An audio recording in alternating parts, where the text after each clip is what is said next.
Leo tutakwenda kujifunza jambo lingine katika mfululizo wetu wa masomo na mafundisho yetu ambayo tumekuwa nayo. Jana tuliangalia nguvu ya maombi na tukaona kwa nini inahitajika kuwa na nguvu ya ziada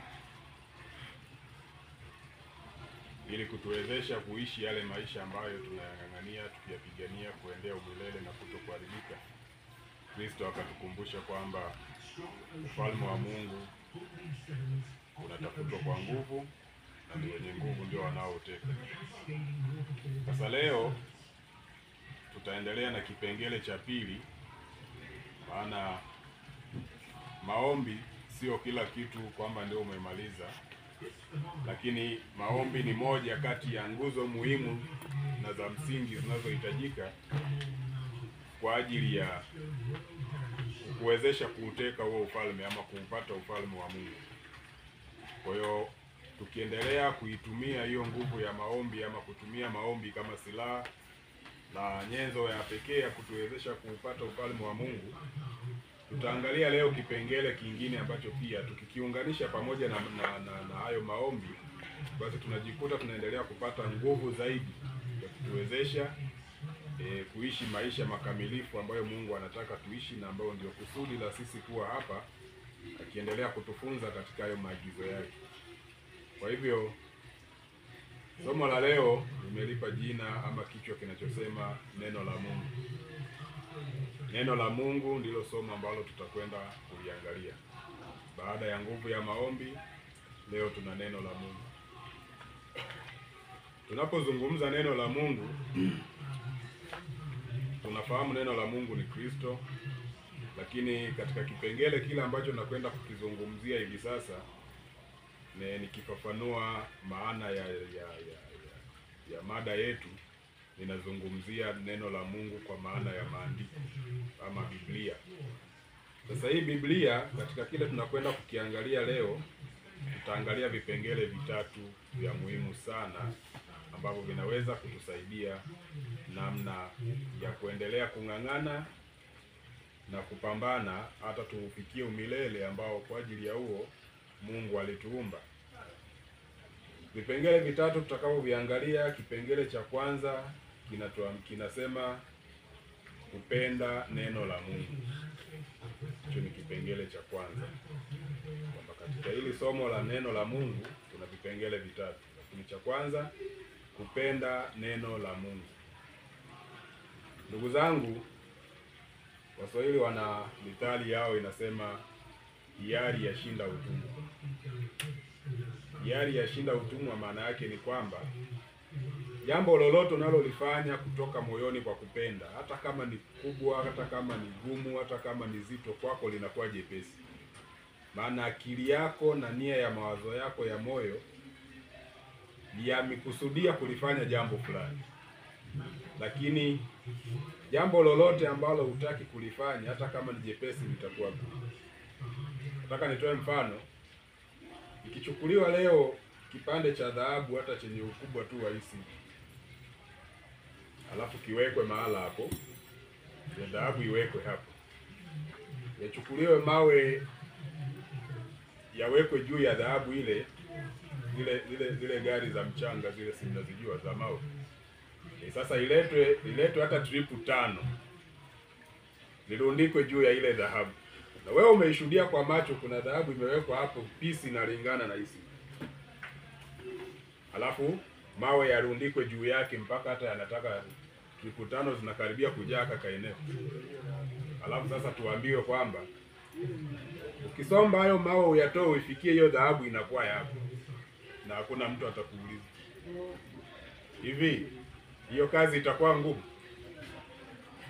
Hata mwanamke ambaye hujawahi kusomba mawe, hiyo siku utaacha kuyahamisha hayo mawe uichukue hiyo dhahabu? Utasomba kwa bidii mpaka uhakikishe hizi tripu 5 za gari umemaliza na umechukua hiyo dhahabu. Kwa nini? Hakuna mtu amekulazimisha kufanya, lakini cha msingi zaidi unaelewa thamani ya hiyo dhahabu. Umependa. Kwa hiyo kwa vile umeipenda, unajua nikimaliza haya mawe shida zangu zimeisha nikiipata hiyo dhahabu. Ndugu yangu, hata wakiongeza tripu ziwe 10, utahakikisha umesomba na utafanya maarifa mpaka utaifikia. Lakini kama ni jambo hujalipenda, hauwezi kuhangaika nalo. Sasa ndio maana nikasema kupenda neno la Mungu mpaka pale ambapo vile vile ukielewa kwa nini hilo neno ulipende, ndipo utakapoweza kulifanya hilo neno likawa ni sehemu ya maisha yako. Hebu tuangalie katika Zaburi, tusikie Daudi yeye anasemaje kuhusiana na neno la Mungu. Maana tukumbuke ndugu zangu, haya ni maisha halisi. Mcha Mungu ni maisha halisi na wala sio kitu fulani cha maigizo kama ambavyo ulimwengu unafanya na hata tulizoezwa huko tulipokuwa, kwamba ni kama kitu tu cha fashion, ni kama vazi fulani. Unajua mara nyingi sisi katika mazingira ya Afrika, sijui ni kwa sababu ya umaskini, sijui ni utamaduni, huwa tumeishi yale maisha kwamba kuna mavazi maalum ya aidha kwenda kwenye ibada au safari na yale ya nyumbani. Sasa hata watoto utasikia wanaambiwa kama ni Sabato ikifika jioni, mkabadilishe nguo hizo, Sabato imeisha. Ina maana ile nguo ni maalum tu kwa ajili ya ile siku. Sasa maisha ya Ukristo wa leo ulimwenguni vile vile yanafanana hivi. Siku ya ibada kama hivi watu wamekutanika, kila mtu ni mtakatifu. Lakini ibada ikiisha hapo, unavua hiyo nguo ya utakatifu unaitunza, sasa unavaa nguo ya kawaida. Lakini Ukristo wa kweli hauko hivyo, ucha Mungu hauko hivyo. Unapaswa kuwa wewe ni yule yule kuanzia Jumapili mpaka Jumamosi. Mahala popote mtu akikukuta, wewe ni yule yule. Na hicho ni kitu hakipo ulimwenguni. Na ndio maana mimi nitapokuwa katikati yenu, nitafanya kila jitihada ili nionekane ni mwema, mtaratibu, mcha Mungu. Lakini pale nikiangalia mahala ambapo hampo, ninafanya mambo yangu mwenyewe ninayojua. Kwa nini? Bado kule kumpenda Mungu, kuipenda yale maisha ya Mungu hakujakaa ndani yangu. Maana ukiyapenda hayo maisha ndio yanafanyika kuwa ni wewe katika kila hatua na katika kila jambo. Daudi anasemaje katika Zaburi 119?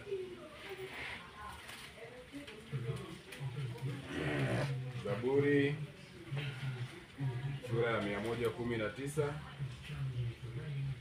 mstari wake ni wa 97. 119 mstari wa 97. Daudi anasema, sheria yako naipenda mno ajabu, ndio kutafakari kwangu mchana kutwa. Sheria yako naipenda mno ajabu. Kwa nini Daudi anapenda sheria ya Mungu? Nadhani katika waandishi wote wa Biblia ambao tumewaona, hakuna mtu amezungumza habari ya sheria mara nyingi ukiacha maelekezo ya mwanzo ya Musa kuliko Daudi. Na hii inathibitika kwenye Zaburi, ukisoma ni mtu ambaye hiyo neno la Mungu, hiyo sheria ya Mungu ameiongea, imekuwa ndio wimbo wake. Na hata mahala fulani anatuambia sisi wengine kwamba onjeni muone ya kwamba Bwana ni mwema. Daudi alijifunza na akatambua yale faida ile inayopatikana ndani ya sheria ya neno la Mungu. Kwa hiyo yeye akasema anaipenda mno ajabu. Sasa ili tuweze kuishi hayo maisha ambayo leo tunang'ang'ana kuyafanya, ambayo tuliona kwamba yanapingana na huu mwili, ili isiwe ni mzigo mzito unaotulemea, kwanza ni lazima kila mmoja kwa hiari yake mwenyewe au amelipenda hilo neno la Mungu. Sasa kwa mfano ule nilioitolea, uchukulie sasa kwamba hilo neno ndio kile kipande cha dhahabu kimewekwa hapo. Alafu sasa hayo mapingamizi ya mwili na ulimwengu ndio hayo mawe ambayo yamerundikwa juu ya dhahabu. Tuliona kwamba kwa sababu unaitambua dhahabu na thamani yake, tumekubaliana wote kwamba utafanya jitihada ya kutoa mawe mpaka ifikie dhahabu. Maana yake vile vile ni kwamba kama hilo neno ndio hiyo dhahabu imefichwa hapo, na ulimwengu pamoja na huu mwili na ushetani wake, huu asili ya dhambi na kadhalika, ndiyo hayo mawe yamerundikwa. Basi majibu si yanakuja kwamba utang'ang'ana kutoa huo umwili na ulimwengu mpaka uifikie ile dhahabu ambayo ndio neno la Mungu. Maana yake ni kwamba kwa sababu umefanya kwa hiari, hakuna kitu kitakuzuia kuifikia hiyo dhahabu. Hakipo. Mahala fulani Paulo akatukumbusha akasema, kile ambacho ana uhakika nacho na amehakikishiwa, hakuna kitu chochote kinaweza kututenga na upendo wa Kristo. Anasema hilo ana uhakika nalo, na ndivyo ilivyo, isipokuwa tu wewe mwenyewe binafsi ushindwe kupata vigezo na masharti ambayo huyo Kristo amekuelekeza kupata. Lakini kama nia yako na moyo wako umeweka pale, hayupo mtu yoyote wa katikati hapa kukufanya wewe ama kunifanya mimi nishindwe kufikia yale malengo ambayo Kristo alikuja kwa ajili ya kutukomboa tufikie umilele. Hayupo. Kwa hivyo ndugu zangu, tulipende neno la Mungu kutoka moyoni, na unapenda kitu ambacho unaelewa kwamba kwa nini ukipende. Huwezi kupenda kitu ambacho hauoni kama kinatamani kwake. Tumejifunza jana na siku zilizopita kwamba sisi tuliumbwa kwa neno la Mungu. Mungu alisema ikawa, na sisi ni neno la Mungu. Kwa tukitambua tangu mwanzo tulivyoona makusudi na mpango wa Mungu mpaka kutuumba sisi, tutagundua kwamba hakuna kitu kingine ambacho ni cha thamani kuliko neno la Mungu, ambalo hilo neno ndio sisi na ndio uhai wetu. Ukipenda jambo litakuwa rahisi kulitenda licha ya vikwazo vigumu ambavyo vinakuwepo. Hicho kipengele cha kwanza ambacho kinatuambia kupenda neno la Mungu ni msingi sana wa kutuwezesha kulitumia neno la Mungu kwa hiari na ufahamu mkamilifu unaotoka moyoni. Sasa ukishalipenda, linakupeleka katika hatua ya pili, ambapo sasa ni kujifunza hayo maandiko ama kujifunza hilo neno la Mungu. Hiyo ndiyo hatua ya pili, kujifunza neno la Mungu. Tukumbuke mwanadamu kila anachokifanya kinatokana na ufahamu ulio nao. Yaani ukiona mtu ana vile mimi ninavyoishi, ninazungumzaje, ninavaaje, ninakulaje, chochote ninachokifanya ni ule ufahamu niko nao. Maisha yote unayoyaishi ni ule ufahamu ulio nao. Ndio maana unaona hata kwa habari ya mataifa, kwa habari ya makabila, kile ambacho mtoto amefundishwa ndio ufahamu alio nao. Na ndio maana anapokuwa anaishi maisha hayo hayo, ndio hilo utasikia kwamba watu wa kabila fulani utamaduni wao ni huu, desturi yao ni hii. Kwa nini? Huo ndio ufahamu waliojengewa kwenye akili yao. Sasa tukumbuke sisi Kristo ametuita kutoka kwenye hizo tamaduni na makabila na desturi ambazo tulifundishwa na mababu zetu, ambapo katika kujifunza tumeona kwamba tulirithi uongo na ni vitu visivyofaa. Kristo akatuita kila mmoja kutoka alipokuwa. Tumekuja hapa tulipokuja, hakuna kila mtu anayefahamu chochote, na kama hatufahamu, ukiwa hauna ufahamu huwezi kuishi. Na Kristo hajatuita hapa ili tukae bila kuishi. Maisha lazima yaendelee, lakini anaendeleaje? Sasa inatakiwa tuishi vile anavyotaka. Anatakaje? Maana yake ni kwamba sasa anatufundisha namna ya kuishi. Kwa hivyo kujifunza neno ni jambo la msingi na hata sio la hiari, kama tumehiari kuishi katika maisha haya, kwamba lazima sasa tunajifunza maisha mapya. Usipojifunza hutaishi na huwezi kukaa uishi. Maana yake ni kwamba kama ujifunzi hayo, utaishi yale unayoyajua, ambayo ndio yale ya awali ambayo tuliona kwamba ni uongo, ni ubatili, ni vitu visivyofaa ambavyo vimeufanya ulimwengu mzima unaishi maisha yale ambayo unaishi: chuki, vita, vurugu, kila namna ya uchafu. Sasa lazima tujifunze sasa hilo neno la Mungu katika maisha yetu siku kwa siku. Wewe binafsi, tunapokutanika kama hivi, mkutanika watu wawili, cha msingi ni kwamba kila siku lazima ujifunze. Na ninachoshukuru ama ninachofurahia katika maandiko ni kwamba hakuna neno hata moja ambalo Kristo hajaliweka katika Biblia linalohusu maisha ya mwanadamu. Kila kipengele, ukizungumza habari ya ndoa, hakuna mahala ambapo imefundisha ndoa kuliko Biblia. Ukizungumza habari ya biashara, ufanyeje shughuli zako, hakuna mahala ambapo panafundisha namna ya kufanya biashara yenye mafanikio kuliko Biblia. Ukisema habari ya kuhusiana sijui na majirani na vitu gani, hakuna sehemu inafundisha maisha ya amani na kukaa na watu kwa utulivu zaidi ya Biblia. Kwa hiyo haya yote, hivyo vyote ni vipengele ambavyo tuliviishi, lakini kwa ufahamu ambao ni ule wa nyuma, ambao ndani yake tuliona Adamu alirithi uongo kutoka kwa Shetani na akaufundisha ulimwengu. Sasa hizo nafasi ili zijazwe, zinajazwa kwa kujifunza kitu kipya, ambacho hicho kipya ni haya maandiko matakatifu ambayo sasa Kristo alikuja kama mfano kutuonyesha namna ya sisi kuweza kuishi. Tuangalie katika kitabu cha Mithali, tusikilize Suleimani anatuambia nini hapo. Mithali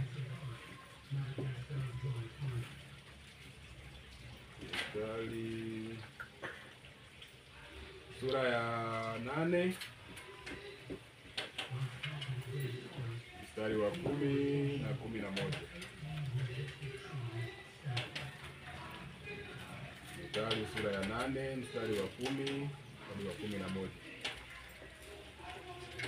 Anasema, pokea mafundisho yangu wala si fedha, na maarifa kuliko dhahabu safi. Maana hekima ni bora kuliko marijani, wala vyote vinavyotamanika havilingani nayo. Haya maneno yanaweza sieleweke vizuri wakati mwingine, kwamba mafundisho ya Kristo, hakuna kitu chochote moyo wa binadamu unatamani kinaweza kikaa na thamani kuliko haya mafundisho. Kwa akili ya mwili haieleweki. Ati leo mtu akikwambia wewe hapo ndio umetangazwa kuanzia leo sijui ni waziri wa fedha, hiyo nafasi unapewa hailingani na haya tunajifunza hapa, tumekaa kwenye hata kakibanda hivi, unaona ni kitu inaingia akilini tu hivi. Ni leo umeteuliwa sasa, wewe kuanzia leo tumemtoa Ruto pale, wewe ndio rais wa Kenya. Eti hiyo nafasi unayopewa ilingani na haya tunayazungumza hapa? Utaona ni uongo na ni mchezo. Lakini ukweli uliopo ndio huo. Kwa sababu gani? Tuliona viongozi wote na watawala na wafalme wote na kila namna ya ukuu katika ulimwengu huu hauna maana. Wanang'ang'ana, wanafanya hiki na kile, ni kuishi kwenye huo uovu na udanganyifu. Ndani yao kuna hofu na mashaka. Hawajawahi kuwa na amani na utulivu, na mwisho wa siku ni kufa na kwenda kaburini. Hiki tunachojifunza tumeona jana na siku zimepita huko, kinadumu milele. Neno la Mungu linadumu milele. Kwa hiyo yule ambaye neno hili liko ndani yake, huyo naye anadumu milele.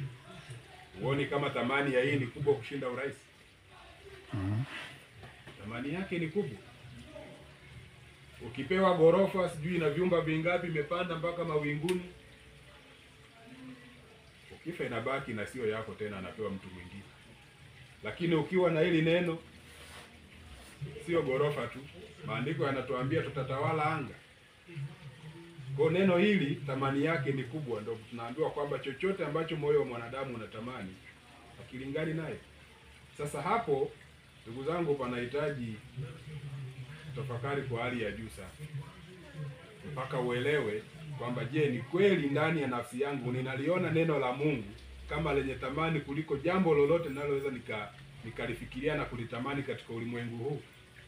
Lakini ukweli ni kwamba hapo ndipo ambapo tunatakiwa tufikie hatua hiyo ya kuona kwamba hakuna chochote kinaweza kikakaa kati ya mimi na neno. Haimaanishi kwamba ukimcha Mungu ama ukilishika neno la Mungu hautapata vitu vizuri, hapana. Lakini hivyo vitu vizuri vinakuwa ni nyuma ya neno hili, sio mbele. Ikilazimika kwamba sasa uvikose hivyo vitu, ubaki na neno, uko tayari. Lakini Mungu akiruhusu kwamba hivyo vitu viwepo pamoja na hilo neno, na penyewe ni sawa. Maana tumeona watumishi wengi wa Mungu wakifanyiwa hii. Ayubu alipewa mali nyingi sana, Ibrahimu alipewa mali nyingi sana, lakini wao walichokifanya, wakati Mungu anaruhusu hiyo mali iambatane na hilo neno, wako tayari. Mungu anaporuhusu hiyo mali iondoke, wamebaki na neno, hawatitisiki. Ni kwa sababu walitambua thamani ya neno la Mungu, thamani ya maisha ya Mungu. Hakuna kitu kingine cha kulinganisha nayo. Na hii ni kwa sababu pia waligundua kwamba hayo ni maisha halisi, sio kitu cha kuigiza. Ni maisha halisi ambayo yatawafanya wafikie malengo ya kwa nini Mungu aliwaumba juu ya uso wa nchi. Hicho ni kitu ambacho tunatakiwa tukiangalie na kuking'ang'ania sana. Turejee katika Zaburi mstari wa Zaburi sura ya 25. Zaburi 25 mstari wa 4.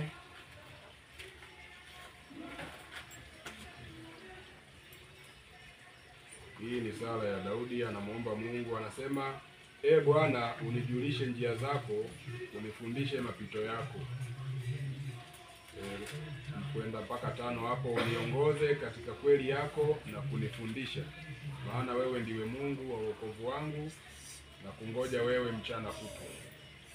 Hawa ni watu waligundua kwamba lazima tufundishwe maisha kutoka kwa Mungu ambaye ndio mwanzilishi wa maisha.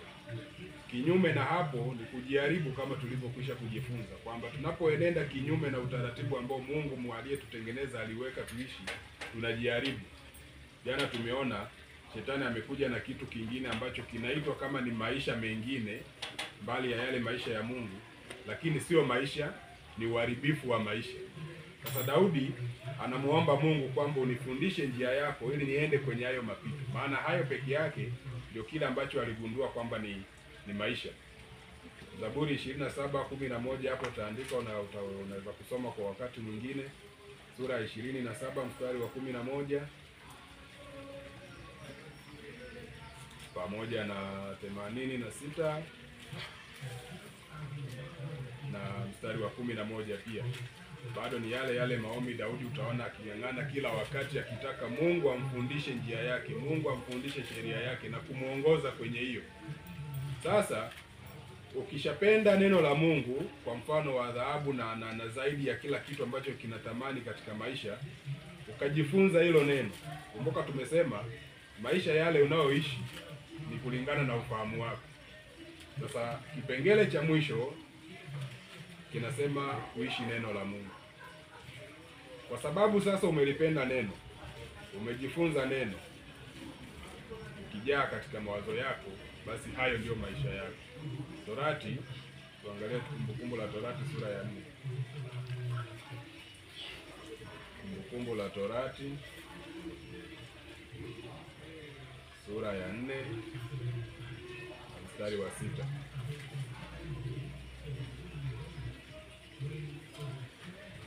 Mungu anatuambia hivi: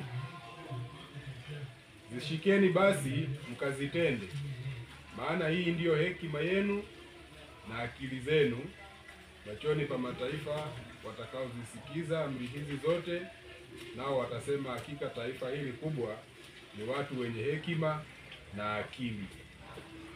Agizo hapa linatuambia tushike na kutenda, na anatueleza hiyo ndiyo akili na hekima tuliyo nayo. Kwa hiyo ule ufahamu sasa unakaa katika mawazo yetu, ni neno la Mungu.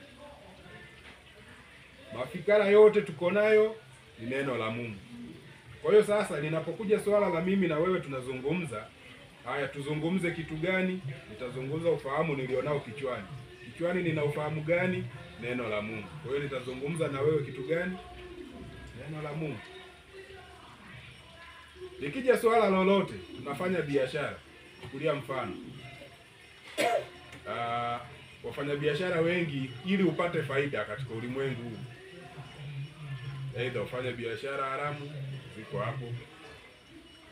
Mzee, serikali imekataza watu wanauza bangi na hata nyama pori hizo na nini. Vingine sio haramu kiasi cha kukatazwa, lakini uharamu uko ndani yake kwa sababu ya sheria ya Mungu jinsi inavyozuia.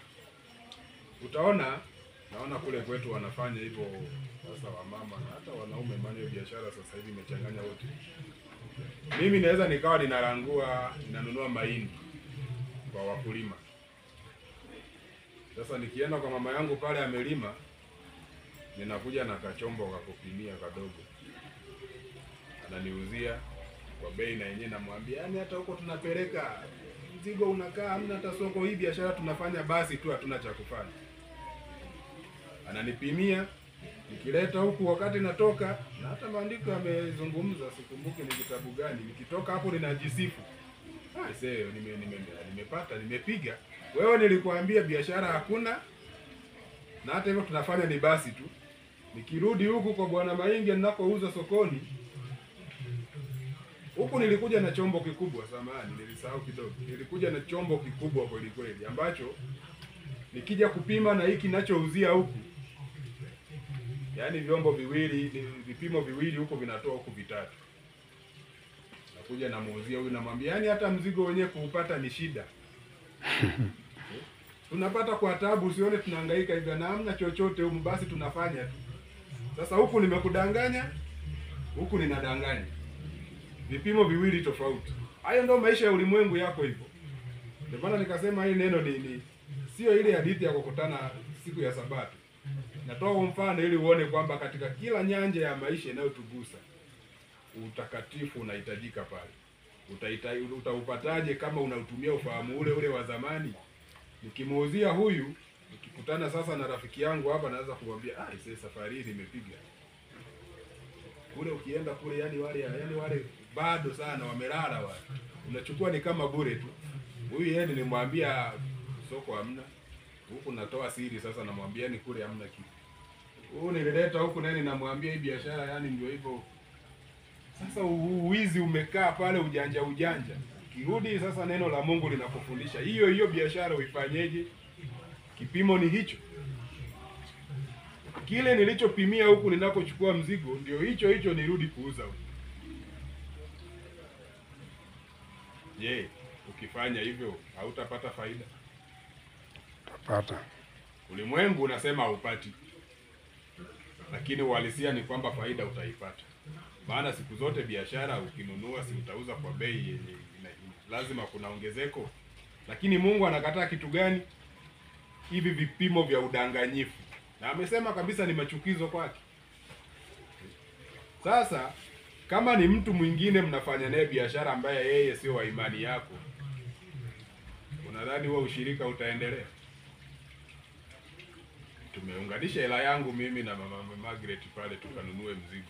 Halafu sasa nataka nimwambie Margaret ati tutumie kipimo kimoja hicho. Tutaelewana?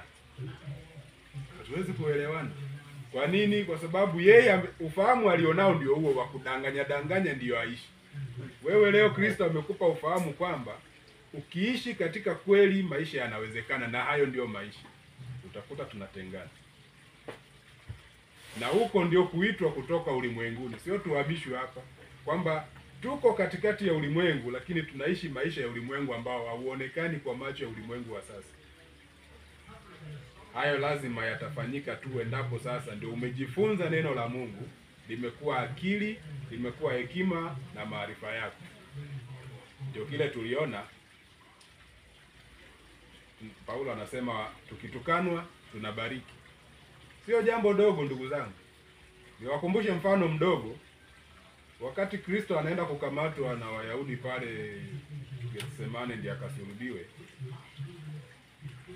mitume walikuwa baada hawajapokea Roho. Kwa hiyo walikuwa ni watu tu wa kawaida, wanaua ufahamu wa ulimwengu wa awali waliorithi wa uongo. Petro alifanya kitu gani pale ambapo anaona watu wamekuja na marungu na nini kupigana? Akili ya ulimwengu ikaja kwenye mawazo yake. Hao waliokuja wanatutishia marungu, kwani wanaona sisi ni wanawake na sisi tuna uwezo wa kupambana? Tena hata wao kabla hawajafanya kitu, yeye akawa wa kwanza kuwaonyesha kwamba na sisi si wa kuchezea. Akata sikio la mtu. Tayari dakika sifuri mtu hana sikio pale. Alichokifanya Kristo kumponya yule mtu, anarudisha sikio lake kwa sababu Petro ana akili ya ulimwengu. Yesu alionekana ni mjinga kwake. Sisi tunakusaidia na wewe tena unawasaidia maadui. Kumbe baki hapa. Ndio maana tunaona walikimbia wote wakamwacha peke yake. Kwa sababu ukiwa na huo ufahamu wa ulimwengu, hiyo akili ya awali tuliokuwa nayo, haya maisha huwezi kuyaishi, maana vinapingana. vinapingana, wakakimbia, akabaki yeye peke yake. Na hao watu ukiendelea kusoma baadaye huko mbele, unaona baada ya kujifunza hayo maisha na kuongozwa na Roho wa Mungu, hawakuwa watu wa kukata watu tena masikio. Wanapelekwa, tunaona ukisoma Matendo ya Mitume, wanapelekwa kwenye mabaraza, wanapigwa maviboko, na hata hawashughuliki na watu kujitetea. Kwa hiyo unaona kwamba ufahamu ulio nao unabadilisha maisha. Unaishi kile ulicho wewe katika akili yako. Neno la Mungu likijaa kwa wingi, kama anavyotueleza katika Efeso, katika mawazo na fikra za mioyo yetu, hayo yatafanyika kuwa maisha na matendo yetu ya namna ya kuhusiana na mtu yoyote. Hawa watu wa Pentekosti utasikia, nikikutana hapo na Mama Rozi pale, ni mtu wa imani pamoja na mimi, alafu dada yangu Mariam pale, yeye labda tuko naye kwa imani. Rozi nitamwambia Bwana Yesu asifiwe, tena kwa furaha nyingi. Alafu Mariam nitamwambia habari ya saizi. Kwa nini?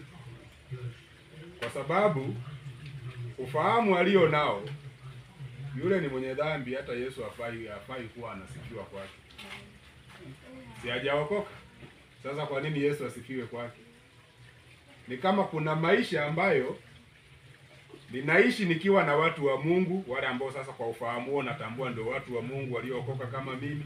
Alafu kuna maisha yale ambao sasa naishi na wale ambao sio watu wa Mungu. Ndio hivyo maandiko yanatufundisha. Biblia imetuambia sheria ni moja kwa huyo wa imani yako na kwa huyo asiye wa imani yako. Sheria ni moja.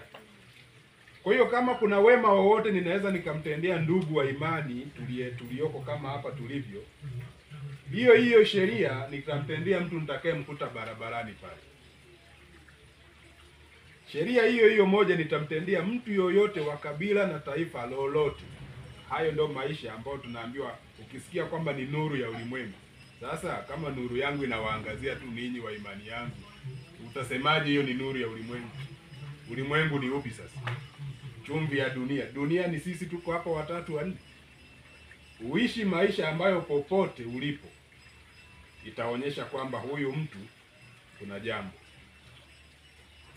kuna jambo ambalo sio la kawaida. Kwa ndugu zangu, nisipoenda mbali sana, ni hayo nimeona tukumbushane kwamba pamoja na nguvu ya maombi ni lazima tulipende neno la Mungu kuliko kitu chochote tunachoweza kukipenda katika maisha haya.